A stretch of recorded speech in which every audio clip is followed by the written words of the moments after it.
Hello and welcome everybody. My name is Fake Fairy Tale and welcome to this 11th video in the Let's Build a House series. So as a quick little update, I'm currently in the middle of a renovation, so I had to change my setup and move my microphone around, and it might be that the coming videos, and I think this will remain for a week or so, maybe two, from very bad luck, maybe three. But that means that I don't have anything to properly mount my microphone to. So it's mounted to my desk, which means you can have some vibrations going up through the arm. I don't have a shock mount yet. I might actually purchase one, but oh well, it is what it is, and I still want to record some videos, so we're going to keep going anyway. But it could be that the videos have a few minor audio glitches, or you hear some vibration in the background, or but I'll try to edit it out as much as possible. Alright, the last video has been a little while ago, so I have to give it a quick check on what we're going to do. I think the storeroom, the secret storeroom, is quite finished. I like this room as well. We're definitely going to need some more clutter. But that's the main thing that has to be done here, as well as over here. It's mainly clutter and not necessarily anything else. I think we'll be adding in something into the jail area as well, but I believe that today I would like to focus on the big room over here and make sure that it is interesting to look at, and we have some more things going on here. I mean, the benches themselves are a bit boring. We need something underneath the statues as well, I think. So let's see what we can get there. And the first idea that I actually got was to use these platforms over here to kind of distinct these areas from the rest of the room. At least the staircase, draw some focus there, so that it's clear that this is a staircase up. You have a big contrast between the types of stone that you're using, and you have some different stones on top over here. I think this will work, especially if we add in some shadows. But I think this is an improvement over what we have. Also, I wanted to change these a little bit, make them a teeny tiny bit smaller, move them a bit further to the middle, like so. The same on the other side. I think that will look better in the end. I'll just reduce them in size. I will do it again on that side. I want to make sure that you're able to see like the edge of the stone there, though I do notice that this isn't very neatly done just yet. Or was this wall? I think it was wall actually.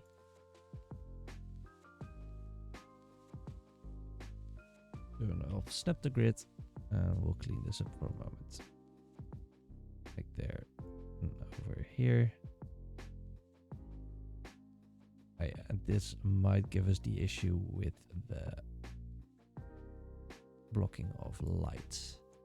So again, we don't do it too much. I mean, this actually makes sense down here, because this is an elevated area, and I think the elevated area is about, let's say, 10 foot high, maybe 15. 10 is easier, makes it 5 and 5. Okay, that could work, and we have a little bit of artifacting over here that we have to fix.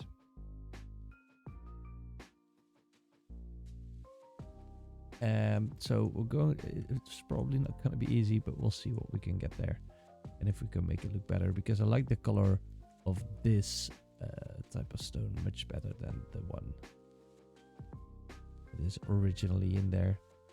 If you use the path tool, that you can change color. What could we add in this room? First of all, let's see if we can, how do you call that? Altar? Use those. I want to have something underneath the statues. Or platform could work as well. Stone ones, that looks quite nice and evil. bright. You could use a color or just engraved. And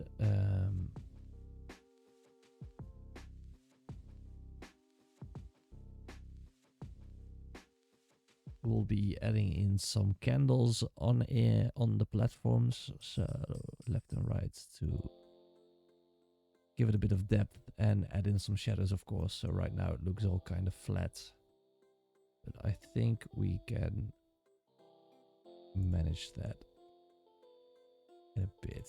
And let's do the same thing over here, but a teeny tiny bit smaller. Is that better, or should we use alters for these? Yeah, I think this is fine. We'll just use 2 alters like so. You don't see the break line anyway. All right, we are going to need some sort of carpet underneath. I'm a bit in doubt if I'll make it a carpet floor tile, I think, because otherwise we'll have to greatly enlarge or use multiple of those. I'm not sure if that's going to look good, so we can use a pattern tool and add in a carpet trim ourselves. And let's see, where did we have the carpet? And there it is, rug texture. Cool. Now we will turn on snap the grids.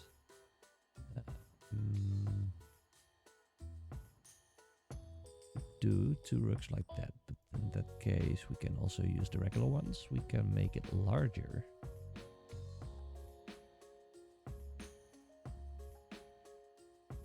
That could be okay. And let's see if we use the rugs themselves.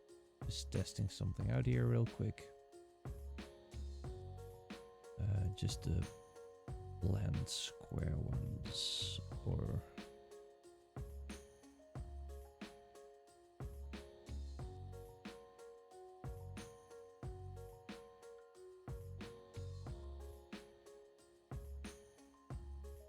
scale them up to 1. Turn off snap the grid once more, and well, let's go for a red themed.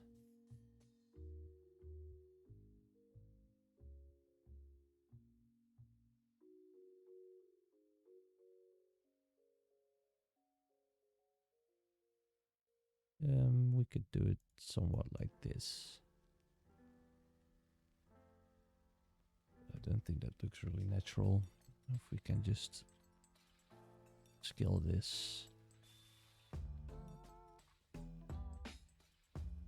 Oh, looks better actually than expected. But a minor incline. I think we can actually just do it like that. When you have some shadows in there as well, it will look quite a bit better, I think. Yeah, I think I'll try that. Now, the main concern I have is these side areas, of which I'm not entirely sure what I want to put there. I can put in some of the urns that Forgotten Adventure has made, quite a few. You get a bit of a Dark Souls or Bloodborne style room that is filled with urns that you can break. We could have a few around the statues, maybe a few up top and a few with candles in there. That would fill in the area quite nicely. Not entirely sure how it looks, but let's just give that a try, and if it doesn't work, I'll fast forward through it so that you can see what I did, and if it does work, then we'll keep it that way and we'll play this at regular speed. Now, the first thing I want to pick is a color of urn that is going to work well. I think brown could work. Let's place that over there for a moment. The black ones, yeah, potentially. These are too bright. That's silver, bronze, and gold. I don't want to do that. Metal gray could work. Then we have stone. And it's brighter stone. I don't like that. So we're going to have to do it with one of these colors. I actually noticed that I picked the same one every time. That's a coincidence. Oh well. And we can check on what layer the statues are. Let's place those on layer 300. Because they're going to be quite high up. And that means that we can place some...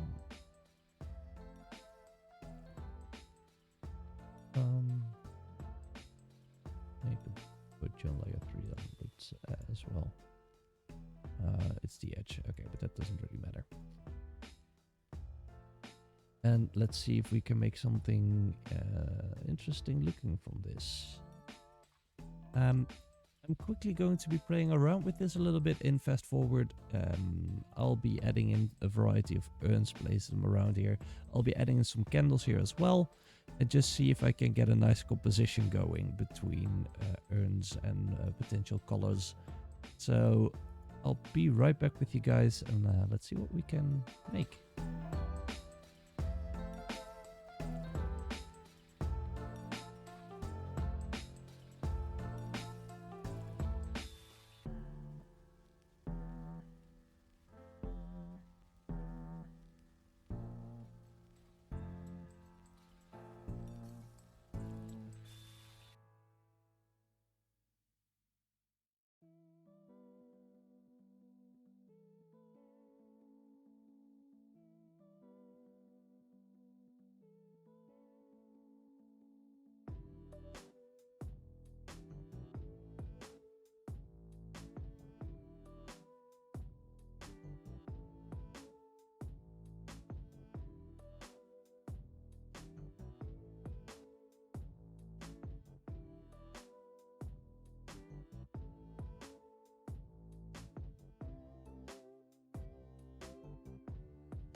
All right, and I'm back. That took me a little moment. Well, for you guys, it was, of course, quite a bit faster, but I think I actually like how this is looking. I decided to add in some wood, just some crates or things that you could tuck away behind a statue like this to create some variation in the different textures and colors that you have in here, because otherwise it would be very gray. I didn't want to place down too many different urns.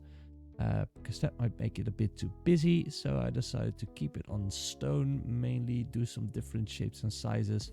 A few laying down, one broken over here and over there. Still, I'm not finished with shadowing this area, of course, but I think it looks quite nice already. Still want to add in some clutter here and there, but this is the vibe I think I like. The light really helps bring forth the eerie gloom that's over like a very giant Reaper statue. So I think that works well, and that I want to keep that in there. And overall, that's quite decent, which means I would like to continue onwards with the other side where we have another statue like that. I'll do that in fast forward, and I'll be adding in some candles and lights around the other statues as well. And if we have that done, I think we already have quite an improvement here.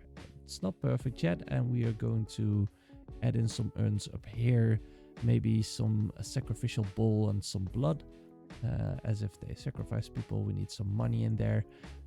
It might be the case, you might have actually already noticed that I tend to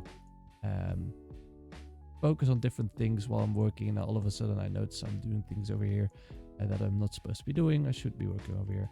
That happens quite a lot, but I just follow the things. I'm like, oh, this is a good idea, or I know something cool, and I just do it immediately. But you'll see me go up and down the room in a little bit. I don't think there is that much to explain in what I did there. Here for the shadowing, I had some different, let's see, we have some different shadow trails that I made along the edges of, see that it's bugging out. Correct. Yeah, because there's one over here that is not showing up. I made some pathing along the statue to create some depth. I want to do that on the statue itself still as well, because presumably there will be more light coming from the front. So I use shadow paths to oftentimes try to, let's see, I have to put on layer 4. Empathize the direction of the light by adding in some shadows, so the blade itself should be a bit darker because it's behind the statue. Also, should his shoulders and just the backside of the statue in general should probably be darker than the front, because when we add in the light on the other side, so for example, we add in the bigger light over here,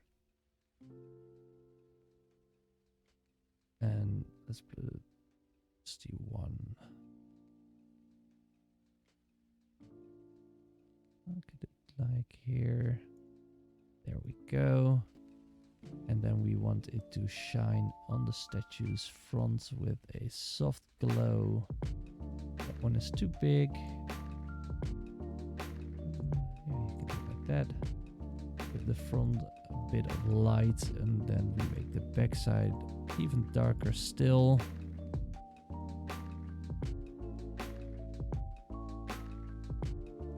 You could go as far as to highlight the front here.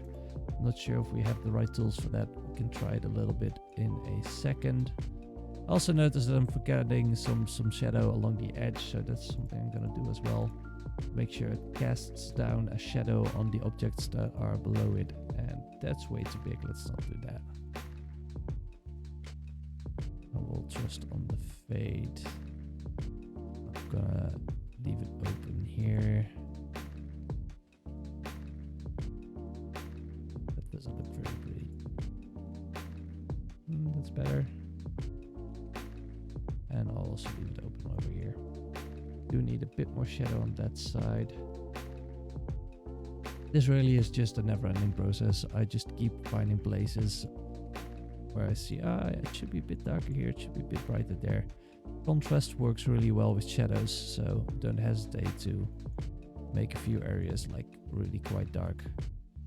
Though on the other hand, I think it should be confined to that section over there, because the light here would seep through.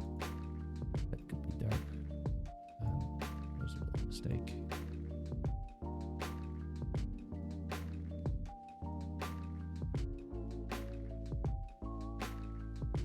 And over here.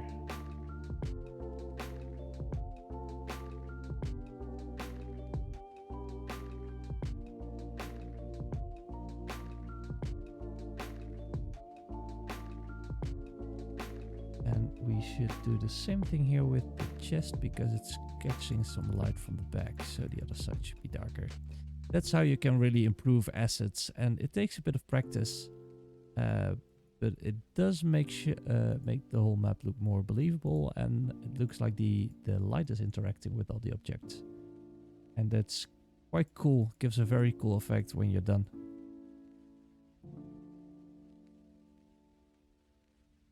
We'll darken this out. Oh well. I'm going to continue with the other statue upstairs, no, not upstairs, on the top side, and I'll be back in a few minutes.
Alright folks, I am going to have to cut the recording a little bit short today.